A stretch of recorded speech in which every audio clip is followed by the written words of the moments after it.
സർവത്ര ഗോവിന്ദനാമ സങ്കീർത്തനം. ഗോവിന്ദ ഗോവിന്ദ. എല്ലാ ഭഗവാന്റെ ഭക്തർക്കും നമസ്കാരം. ഭാഗവത ഉത്തമന്മാർക്കും നമസ്കാരം.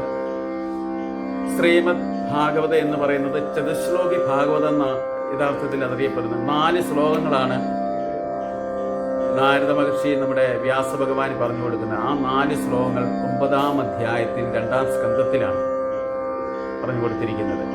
32, 33, 34, 35 ഈ ശ്ലോകങ്ങളാണ്. അതിനു മുമ്പുള്ള 2 ശ്ലോകങ്ങളും കൂടെ ചൊല്ലിയിട്ട് നമ്മൾ 32, 33, 34, 35 ശ്ലോകങ്ങൾ ഇവിടെ പാരായണം ചെയ്യും. അത് കേൾക്കുന്നത് പുണ്യം.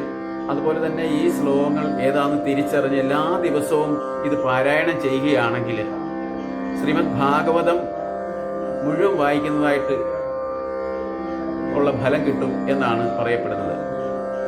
335 അധ്യായങ്ങളിൽ 1,00,000-ൽ പരം പദങ്ങളാൽ 18,000 ശ്ലോകങ്ങളാൽ വിരചിതമായിട്ടുള്ള ബൃഹത്തായ ഗ്രന്ഥം ഈ 4 ശ്ലോകങ്ങളെയാണ്, ഈ 4 ശ്ലോകങ്ങൾ കൊണ്ടാണ് ഭഗവാൻ വ്യാസൻ ഇത് രചിച്ചിരിക്കുന്നത്. ആ 4 ശ്ലോകങ്ങളും നമ്മളിവിടെ പാരായണം ചെയ്യുകയാണ്.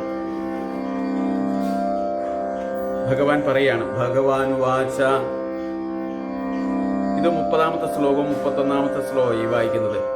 ജ്ഞാനം പരമം ഗുഹ്യം മേ യദ്വിജ്ഞാന സമന്വിതം സരഗസ്യം തദംഗം ച ഗൃഹാണാംഗിതം മയാ യാവാനഹം യഥാ ഭാവോ യദ്രൂപ ഗുണകർമ്മകഃ തദൈവ തത്വവിജ്ഞാനമസ്തു തേ മദനുഗ്രഹാത്. ഇനിയാണ് വായിക്കാൻ പോകുന്ന ശ്ലോകങ്ങൾ.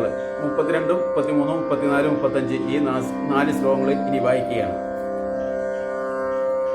അഹം യേവാസമേവാഗ്രേ നാന്യത്യതഃ സത്പരം പശ്ചാദഹം യദേതച്ഛയോ അവശിഷ്യേത അസ്യോസ്മ്യഹം ഹൃദയർത്ഥം യത് പ്രതീയേതന പ്രതീയേത ച ആത്മനി തദ്വിദ്യാദാത്മനോ മായ യദാ ഭാസോ യദാ തമഃ യദാ മഹാന്തി ഭൂതാനി ഭൂതേഷു ചാവചേഷുനു പ്രവിഷ്ടാന്യപ്രവിഷ്ടാനി തദാ തേഷു ന തേഷ്വഹം ഏതാവദേവ ജിജ്ഞാസ്യം തത്വജിജ്ഞാസുന ആത്മനഃ അന്യയാ വ്യതിരേകാഭ്യാം യസ്യാത് സർവത്ര സർവദാ. ഈ 4 ശ്ലോകങ്ങളാണ് നാരദമുനി നമ്മുടെ വ്യാസഭഗവാന് പറഞ്ഞു കൊടുക്കുന്നത്. അദ്ദേഹം ആ ശ്ലോകങ്ങളെ വീടപ്പെടുത്തുകയായിരുന്നു പിന്നീട് ഉണ്ടായിട്ടുള്ളത്. അതാണ് നമ്മുടെ ഭാഗവതത്തിന്റെ ചരിത്രം. ഇനി ബാക്കിയും കൂടെ വായിക്കാം, അത് പൂർത്തീകരിക്കാം. ഏതന്മതം സമാധിഷ്ഠ പരമേ സമാധിന ഭഗവാൻ കൽപ്പവികൽപേഷു ന വിമുഹ്യതേഹർഹിജിത്. ശ്രീശുകാവാച സംപ്രതിശൈവമജനോ ജനാനാം പരമേഷ്ഠിനം പശ്യതസ്യ തദ്രൂപം ആത്മനോന്യരുണദ്ധരിഹി അന്തർഹിതേന്ദ്രിയാർത്ഥായ ഹരേ വിഗിതാഞ്ജലിഃ സർവഭൂതമയോ വിശ്വം സസർജേത പൂർവവത്.